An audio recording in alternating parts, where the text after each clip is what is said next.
दोस्तों नमस्कार। आज हम लोग यूपी पीसीएल टीजी 2 के पेपर को सॉल्व करेंगे। ये पेपर 3 नवंबर 2023 फर्स्ट शिफ्ट का पेपर है, तो इसी को हम लोग हल करेंगे।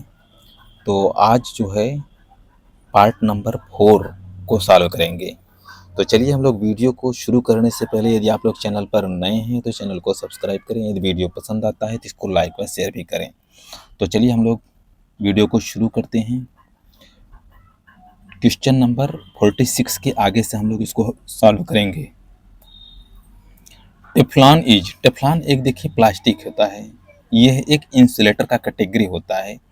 तो इसमें जो सही ऑप्शन होता है सीधे इसको हम इसमें डी का ऑप्शन सेलेक्ट करेंगे। An insulating material. चलिए क्वेश्चन नंबर 47 देखते हैं। Question number 47, the range of lumen per watt of LED lamp is. तो इसमें देखेंगे lumen per watt, LED lamp का ल्यूमेन पर वाट। ये कह सकते हैं कि एलईडी लैंप की इफिशियंसी कितनी है। इफिशियंसी इक्वल टू होता है, यहाँ इधर लिख देते हैं, इफिशियंसी इक्वल टू होता है ल्यूमेन डिवाइड बाई वाट। तो इसी को हमें जो है यहाँ पूछा जा रहा है। तो इसमें सबसे ज़्यादा किसका है, एलईडी लैंप का। एलईडी लैंप की 75 से लगभग 110 के आसपास में। देखिए इसकी पहले वाले क्वेश्चन हम बताए थे लगभग 100 के आसपास होता है, तो 110 ल्यूमेन पर वाट होता है। तो इसलिए इसका जो सही ऑप्शन है बी वाला सही होगा। चलिए नेक्स्ट क्वेश्चन देखिए। Question number 48। क्वेश्चन नंबर 48, निम्नलिखित में जब फलन को कोज्जा के रूप में व्यक्त करें, यानी कि साइन वेव को हमें इसमें cos फाई में cos के रूप में हमें कन्वर्ट करना है। इसको जैसे हम कन्वर्ट करेंगे इसका सही ऑप्शन हमें इसमें से कोई न कोई एक मिल जाएगा। इसी को हमें करना है। ये मेन इक्वेशन ये है। तो चलिए देखिए, इसके पहले मैंने बता चुका हूँ आप लोगों को। देखिए इसका जो फार्मूला होता है, इंस्टेंटेनियस वोल्टेज इक्वल टू होता है Vm sine omega T plus phi. ये फार्मूला होता है। अब देखिए यहाँ फाई की जगह पे कितना है, -92 दिया है। अब इसको अगर हम कास में कन्वर्ट करेंगे, अब इसमें देखेंगे इंस्टेंटेनियस वैल्यू इक्वल टू है 1.95 साइन, यहाँ पर पाई टी लिखा गया है, पाई टी, और डिग्री की वैल्यू -92 लिखा है। अब देखिए अगर साइन से अगर हम कास में कन्वर्ट करेंगे तो इसमें क्या करेंगे, माइनस 90 डिग्री हम इसमें जो निकाल देंगे, इसमें से घटा देंगे। यानी कि अगर हमें कास में कन्वर्ट करना होगा तो यहाँ पर माइनस कर देंगे, -90 डिग्री। अगर कास से साइन की तरफ अगर ले जाएंगे तो उसमें हम इसमें 90 डिग्री को जोड़ देंगे। इसलिए हमें क्या करना है, कास की तरफ जाना है। v इक्वल टू 1.95 कॉस, अब इसको पाई है तो पाई टी लिख देंगे। अब -92 है तो 92 लिख देंगे। अब इसमें हमें 90 डिग्री निकाल देना होगा, तो जो वैल्यू आएगी वही आंसर होगा। अब इसमें देखेंगे यहाँ पर भी माइनस चिन्ह है, यहाँ पर भी माइनस चिन्ह है। देखेंगे यहाँ पर भी माइनस है, यहाँ पर भी माइनस है, इसलिए इन दोनों को जोड़ना होगा। तो इसका जो सही ऑप्शन होगा v इज इक्वल टू होगा 1.95 कास pi T minus 182, 182 degree, -182 degree. तो ये देखिए ये ऑप्शन किस में है, ये ऑप्शन नंबर बी में है। बी ऑप्शन में सही है। ठीक, साइन से कास में अगर हम बदलेंगे तो -90 डिग्री करना होगा। अगर मान लीजिए यहाँ पर कास दिया होता तो कास से अगर हमें साइन में बदलना होगा तो उसमें +90 डिग्री कर देंगे। बस ये इसी छोटे से हम टेक्निक से इसको हम चेंज कर लेते हैं। चलिए क्वेश्चन नंबर अगला देखते हैं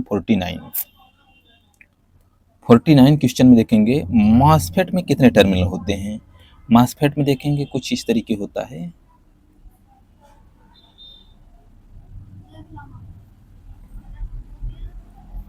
ये होगा, एक होगा सोर्स, दूसरा होगा ड्रेन। इसको हम ड्रेन मान लेंगे, इसको हम सोर्स मान लेंगे, और इसमें एक गेट होता है यहाँ पर, ये इसको हटा दिया जाए, एक ही साइड में होता है। अरे तो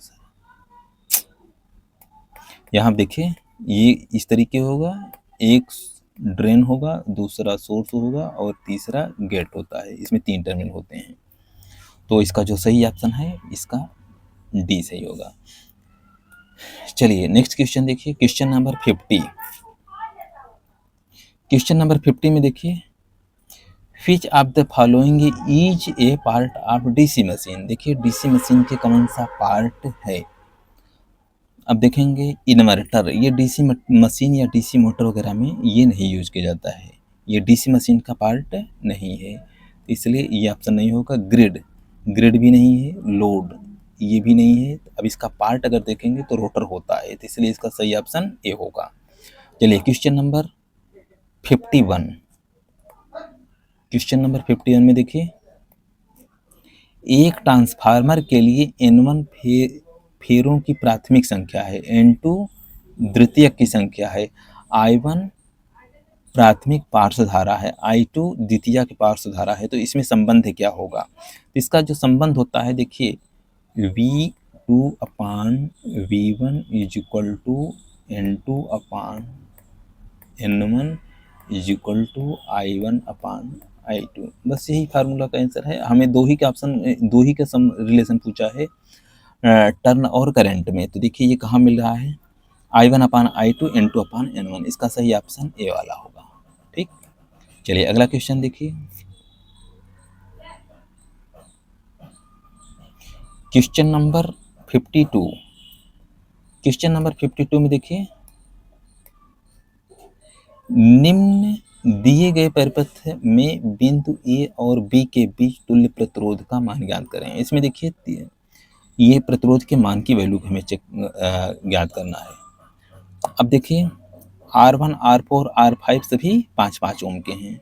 चलिए इसको डिनोट कर दिया जाए, ये 5 ओम का है, और ये R4 और R5 ये भी 5 ओम का है, और ये भी 5 ओम का है।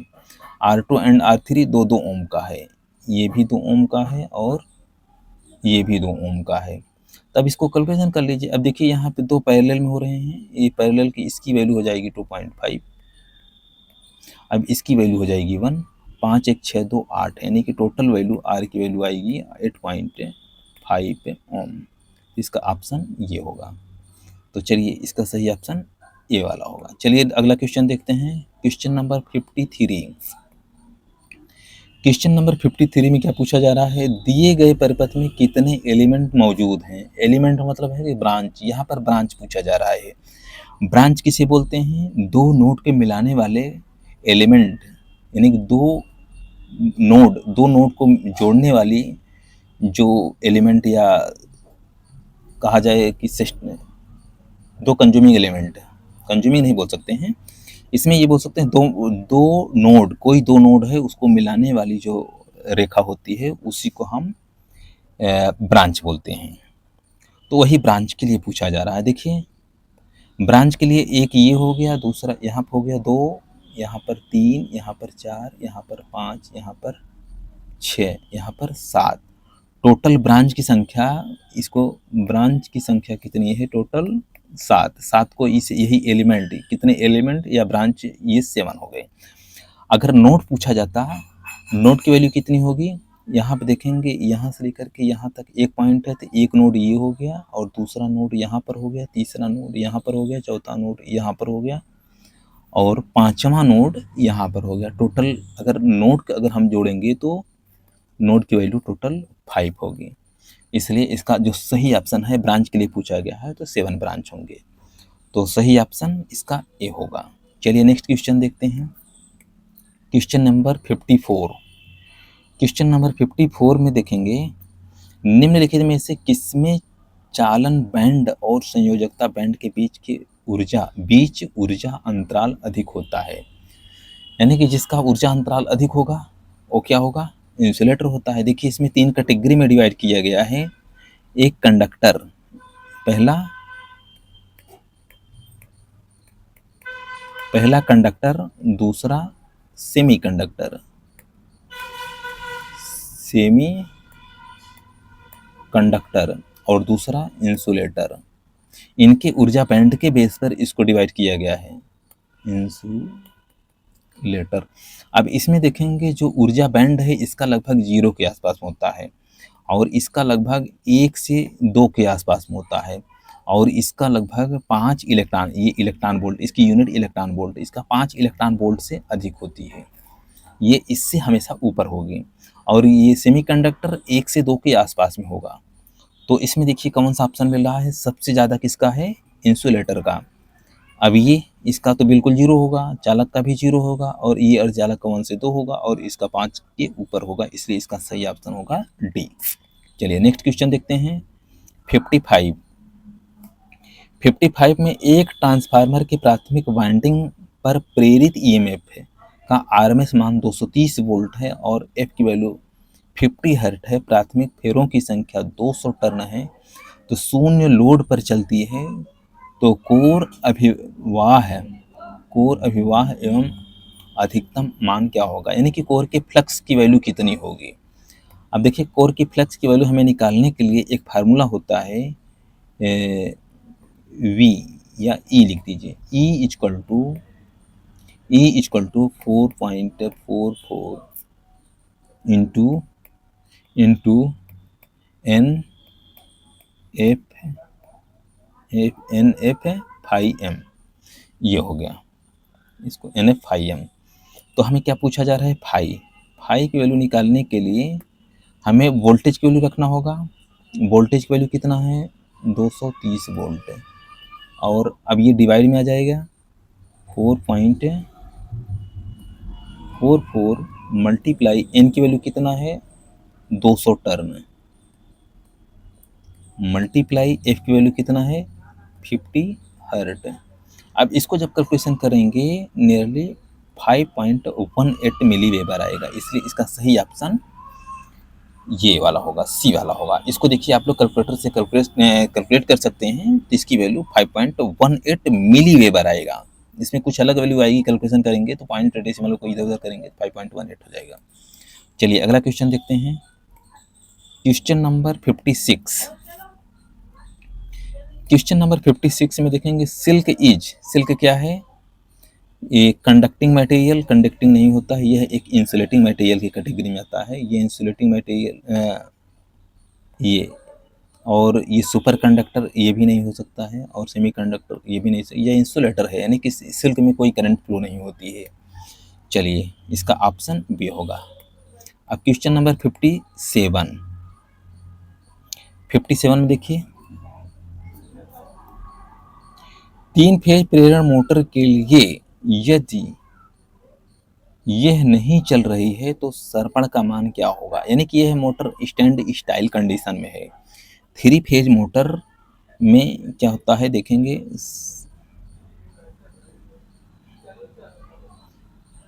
3 फेज प्रेरण मोटर में अगर मान लीजिए ये सिंक्रोनस की स्पीड में चल रही है, अगर यह मोटर जैसे मान लीजिए फ्लक्स की स्पीड कितने को हम डिनोट करते हैं ns से, अगर ns की वैल्यू यह n, यह मोटर की स्पीड है, ये अगर मान लीजिए मोटर की स्पीड अगर 0 है यानी कि इसको हम बोलेंगे 1 की स्पीड से चल रही है। अगर यह ns इक्वल टू रोटर की स्पीड अगर मान लीजिए सिंक्रोनस के बराबर में है, तब क्या होगा, इसकी वैल्यू 0 हो जाएगी।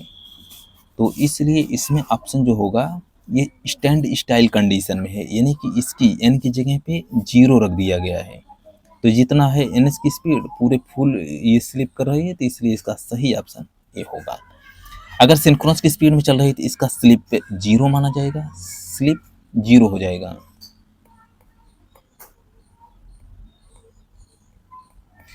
अगर मान लीजिए स्टैंड स्टाइल कंडीशन में है तो इसका स्लिप 1 माना जाता है। तो चलिए अगला क्वेश्चन देखते हैं, इसमें ऑप्शन ए था सही।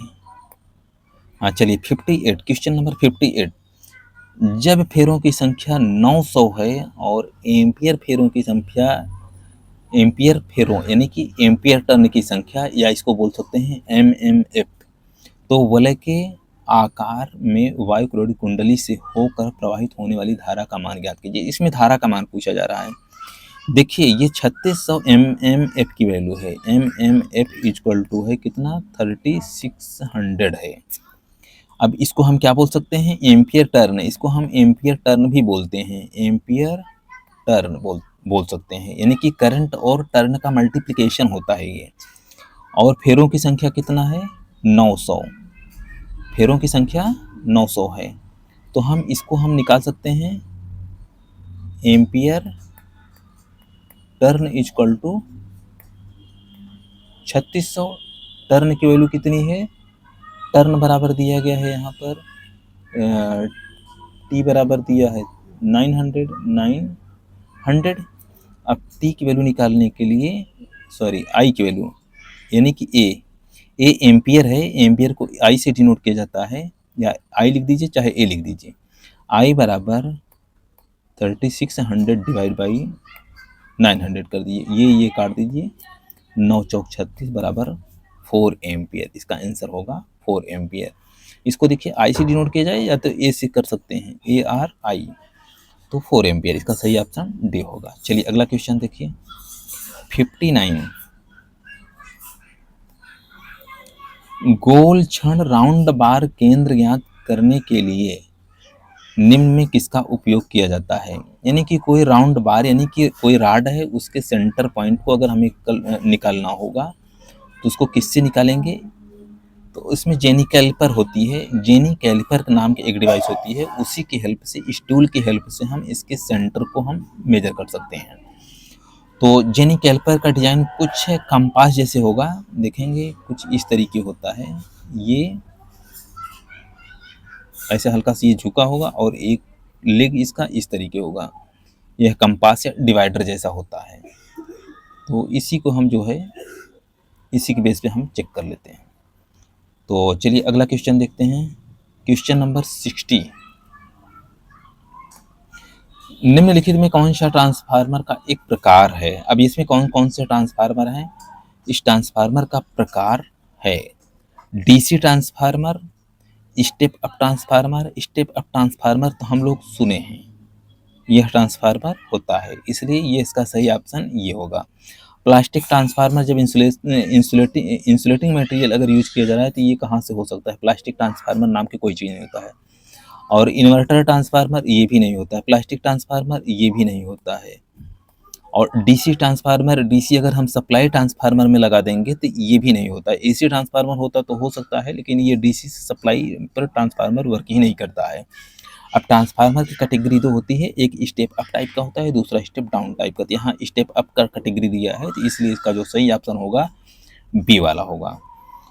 तो बस इस वीडियो को यहीं पर समाप्त करते हैं, बस आज यहीं पर। और वीडियो देखने के लिए धन्यवाद।